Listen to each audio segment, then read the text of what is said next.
မျက်လုံးမခွဲပဲနဲ့နှစ်ဖူးတစ်ဖူးစီခွဲနေအောင်မယ် ငါမြန်ပြောင်းမှုနဲ့မားနေလားမင်းဒုက္ခပါကြီးရတမျိုးခဏသွားနားလိုက်အောင်မယ်အမလေး ဟဲ့နင်ကဘာကြီးစားဖို့ထမင်းလိုက်ပြင်ကနေ တက်ကြည့်လိုက်ဘာမှမကောင်းဟူး အမလေး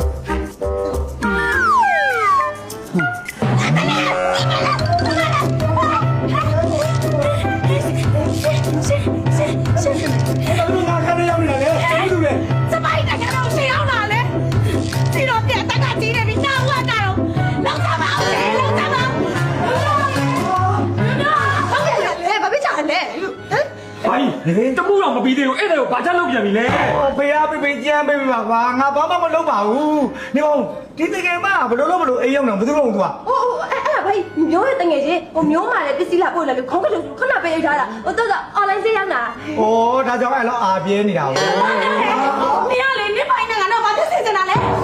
ဒီမှာလည်းဘာဖြစ်ဖြစ်ကြ ဩငါတူမဖြစ်စေချင်တယ်ဆိုတော့ဘာကြီးမတတ်နိုင်တော့ပါဘူးဆမ်းမလေးမကောင်းဘူးလို့ နေပါဦးယူ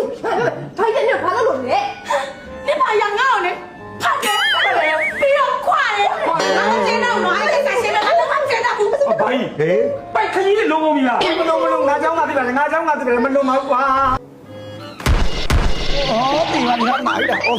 ဘယ်ရောက်တော့လဲယူစေရဒီမှာ လူဆိုတော့တခေါ်ဝင်ပြမှာပေါ့အဲ့တခေါ်လာကြပါလာကြပါ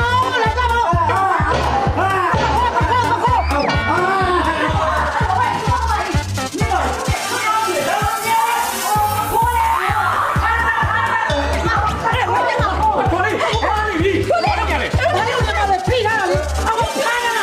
ရုပ်ပါရှင်ရုပ်ပါအီတော်လေးဘယ်လိုလဲဟုတ်လားသူကတော့အဲ့ကိုကြီးလောက်နေရလေဖေးနေကြတော့ငါသူ့သဘောတင်တာပေါ့ နေနာနဲ့တခိုးလို့ခမရဘယ်လိုသိတာလဲဗျာ ဘာကြီးလဲဘာလို့အဲ့ခိုင်းမှာကုန်းစရာလား ။ဘာလို့တော့ပါလဲ။ငါရှူသေးဘူးကြလို့ရှာနေတာကွာ။ဟုတ်စီကပေါ်လာရတယ်မှာဘလို့ပေါင်းလို့ပဲဆိုင်နဲ့တွေ့နေမှမသိပါဘူး။ ဒီမှာဟောပါဦးညနာကိုတေးတေးချာချာကြည့်ဒါပေါင်းလို့ပဲဆိုညနာလားဆိုတာဒါကိုသိကြရတာ တူပါတယ်ပေါင်းလို့ပဲဆိုင်